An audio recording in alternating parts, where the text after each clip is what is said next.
Hey, Colleen. Good evening. I hope this isn't a bad time. I just wanted to ask you something quickly, if that's okay? Mila! No, not at all. The little one just went to sleep, and I was finally sitting down with some tea, so your timing's actually perfect. What's up? Thank you. I'll be quick, I promise. So, my husband and I are coming up on our 10th wedding anniversary this year. Oh, 10 years already? Wow, that's a milestone. Congrats! Thanks, yeah. We thought it might be nice to get each other something a little special to mark the occasion. Like a ring, maybe, something we can keep forever. Ooh, a ring? Oh, that's lovely. Going for something simple or something flashier? Well, we were thinking something elegant but meaningful. And actually, that's part of why I'm messaging you. I remember you work at that jewelry store near the station, right? The one with the velvet curtains and the antique chandeliers? Yes, that's the one. Guilty as charged. It's a bit of a niche place, very selective clientele. Not to brag or anything, but yeah, we deal in some rather exquisite pieces. Exactly. That's why I wanted to ask. I actually looked it up online and the website is so vague about how to make a reservation. It didn't even list a phone number, just said something about referrals only. Is that true? Yes, that's correct. We're a referral-only boutique, mostly private appointments. Some of our clients are kind of, well-known, so we keep things pretty tight-lipped, you know? Wow, well, that makes sense. Honestly, that's part of why I was drawn to it in the first place. Everything looked so tasteful. The pieces just had this presence. It's silly, but ever since I saw one of your posts a while back, I've had my heart set on something from your store. Oh, you saw my post? Oh, that must have been the emerald set we featured last spring. That one sold within 2 days. The client flew in from Spain just to pick it up in person. He said it was well worth the first-class trip, too. Yeah, it sure was stunning. So, I know this is a big ask, but would it be possible for you to introduce me, just to make the reservation? I totally understand if that's not something you can do, of course. Well, I mean, I appreciate you asking so politely, but to be honest, it might be a little tricky. Oh, of course, I get that. Is it because of the store's policy? Partly yes, but also, you and I aren't exactly in the same circle, are we? It's not a personal thing, it's just the way the store operates. The referrals are usually for close contacts. You know how it is. Oh, well, I guess it's your store, so I can't force you to give me a reservation. I understand completely. It was just a thought. We've been saving up for this anniversary for a while, so I thought if I asked, maybe we could work something out. But, oh well, I'll have to look elsewhere. Saving up? I mean, not to sound rude, but are you sure this is the kind of place you want to be shopping at? I'm not sure what you mean. It's just, well, I don't want you to waste your time or be uncomfortable, you know? The clients we serve tend to be, how should I put this, accustomed to a certain standard. Right, I'm not expecting anything over the top, just something nice, meaningful, within our range. Okay, but sorry, I have to ask, are you sure you and your husband can even afford that kind of purchase? Like, comfortably? Excuse me? Don't get me wrong, I'm just trying to be realistic here. I mean, no offense, but I saw your husband the other day when he was out at the mall. Okay. He was wearing this faded Aloha shirt that looked like it came from a clearance bin at a thrift store. And the jeans? They were absolutely torn to shreds. I thought he was part of a street performance or something. Or perhaps he was part of the streets in general. Okay, and why are you bringing up what my husband was wearing at the mall? Well, image says a lot, doesn't it? Especially when you're trying to step into a luxury space. And I just thought, wow, if that's what he wears in public, maybe finances are tighter than you're letting on. He wears vintage clothes. That's his thing. It's not a reflection of our financial situation. Vintage? Honey, there's vintage. And then there's, I haven't bought a new shirt since 2008. Let's not kid ourselves. You're getting pretty close to being rude now, Colleen. I'm just being honest. Look, it's not personal, but if you showed up at our store dressed like that, or even mentioned being introduced by me, it'd raise eyebrows, and not the good kind. So you're saying we're, what, too poor looking? Well, I mean, yeah, that's exactly what I'm saying. You have to understand we've worked very hard to cultivate a certain clientele. If someone walks in looking like they glued their outfit together with coupons and hope, it cheapens the entire atmosphere. Wow, Wow. Yeah, wow's all I've got. And listen, I'm not trying to be mean, but can we be real for a moment? If money's that tight for you two, maybe skip the ring and just give each other something else that's meaningful, like a handwritten card or a nice pack of gum. I can't believe you're talking to me like this. Oh, it's nothing personal, really. I just hate seeing people get in over their heads. The store isn't for, people at the bottom of the social hierarchy. If word got out that I referred you, the assumption would be that you and I are in the same league. That would reflect poorly on me. So you're judging not just me, but everyone I know. Well, the apple doesn't fall far from the clearance rack, does it? Well, I guess that settles it. Thank you for your time, Colleen. I'll look into other stores. I'm sure we'll find something that suits us just fine. Oh, so you're really going through with it. How brave. I mean, sure, there are plenty of other stores.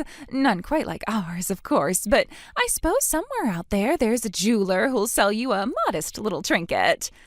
That's the plan. Like I said, this was just an idea. I appreciate you responding. Of course. Always happy to be transparent. You know me. Better a little honesty now than disappointment later. Right. Oh, but if you do end up buying something, do send me a photo, won't you? I'd love to see what kind of ring you wind up with. I've always been curious about what the less fortunate portion of society considers special. Since we'll be shopping elsewhere, I don't think it really concerns you anymore. I wouldn't want to trouble you with my less fortunate choice of jewelry. Aw, don't be shy. I'm just trying to be supportive, even if it's something modest. It's the thought that counts, right? And besides, this could be an excellent business opportunity for me. Is that so? Sure, I could use whatever pawn shop relic you end up finding as inspiration to open up a whole new line of jewelry stores aimed at people like you. It would be like a jewelry shop for beautiful people, but everything is made out of plastic. That way, people who think fine dining means a steak bought on a discount at the supermarket could get a taste of real luxury. How generous of you. Anyway, I think I'll leave you to work out this remarkable new business plan by yourself. Good night, Colleen. Going to bed already? Oh, I get it. People in your economic class have to get up early in the morning, don't you? Otherwise, people who actually matter, like me, would have no one to serve us coffee or clean our bathrooms. I said good night.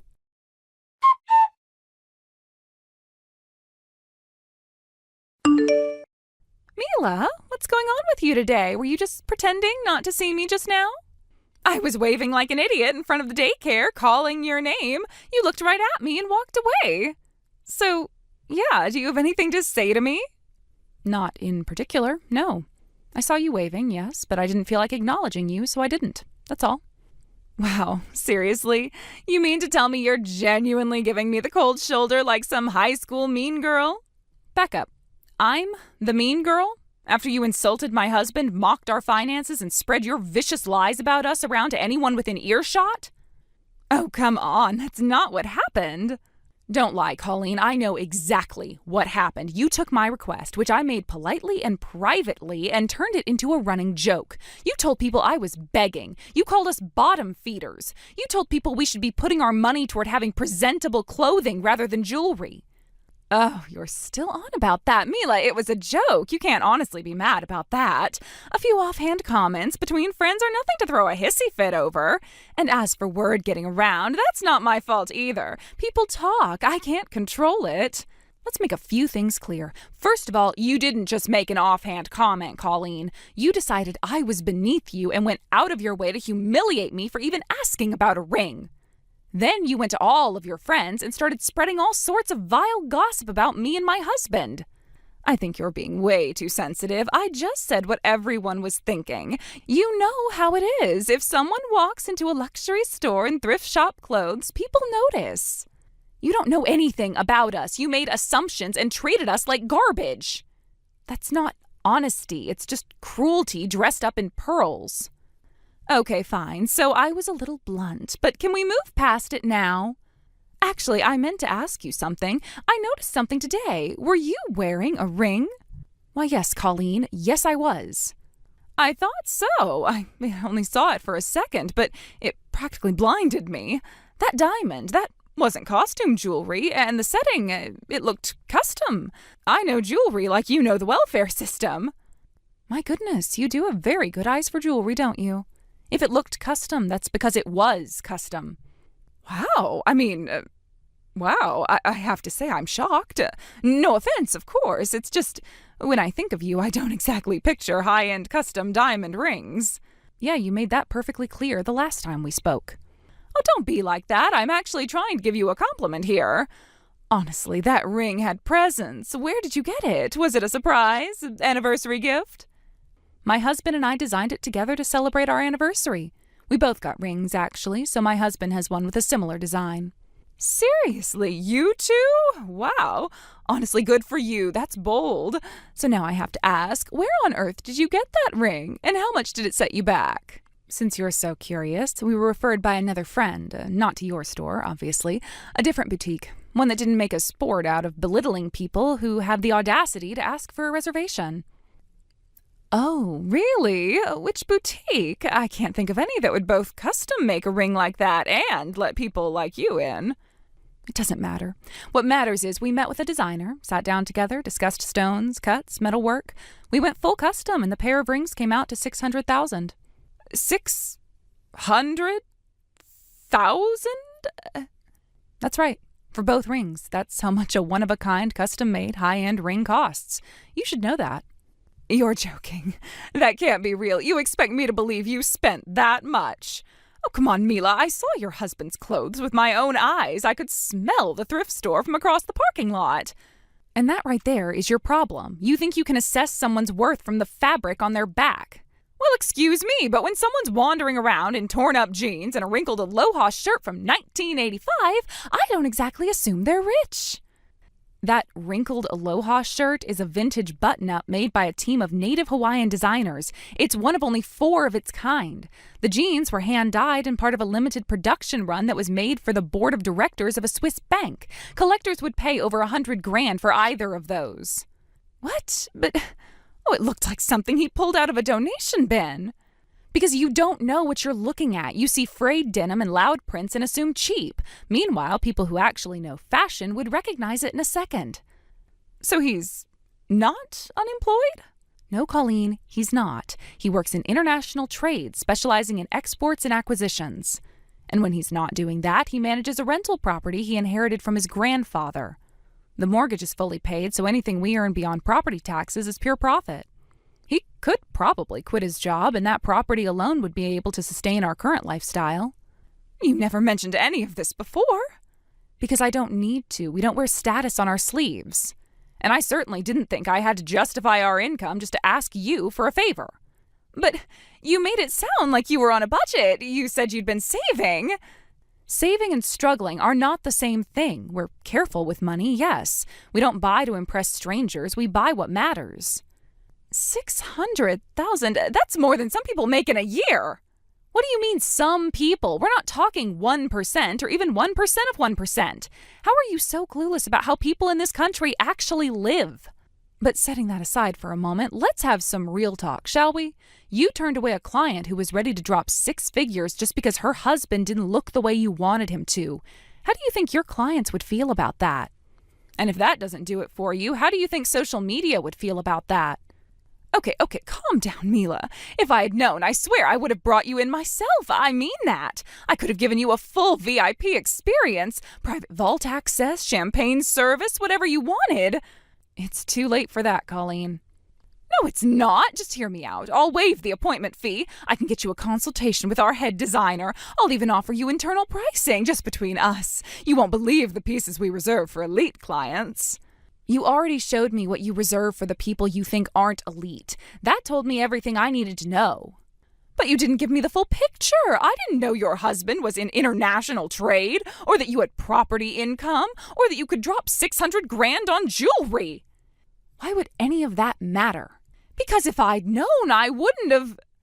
Exactly. You wouldn't have insulted me. You would have smiled wider, talked sweeter, made space for me in your inner circle, because suddenly I'd be worth something. That's what this is about for you, isn't it? Who's worth your time, who isn't? Oh, that's not fair. It's completely fair. You judged me the second you saw my husband's jeans. You didn't ask, you didn't wonder, you just assumed. I made a mistake, okay?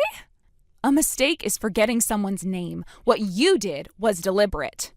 You ridiculed me and gossiped about my family because you thought we didn't belong in your world. I said I was sorry for that. Yeah, you said that, but are you really? No, you're only saying that you're sorry now that you think I'm valuable.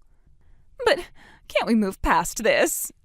We had an unfortunate little mix-up, but we can be friends from now on. I was thinking, how about we throw a little jewelry party? You can invite your friends and your husband's colleagues. I'll bring some of the latest designs we have available, and if anyone's interested, they can buy them on the spot.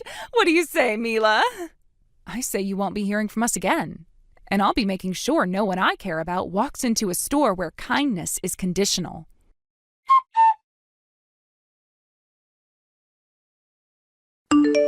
Colleen kept trying to reach out even after that. She sent me text messages, waved at me like an idiot, even left small gifts in my mailbox, but I didn't respond to any of them. I hadn't forgotten the way she had mocked me or how quickly she turned my trust into gossip. Word spread, as it always does. Other moms stopped talking to her once it came out that she had been making up all those stories she spread about me. A lot of them came up to me and apologized for even having listened to her gossip, even if they didn't believe it. Her store started losing regulars. A few of her richer friends quietly took their business elsewhere. It's not to the point that she'll go out of business, but I think she'll be changing a few of her policies. Once her husband found out, they both came to my house to apologize. I accepted their apologies, but made it clear there'd be no friendship going forward. People love to judge what they don't understand, but when cruelty becomes your habit, the world has a way of returning the favor. Thank you for watching. Please subscribe and hit the like button. See you next time.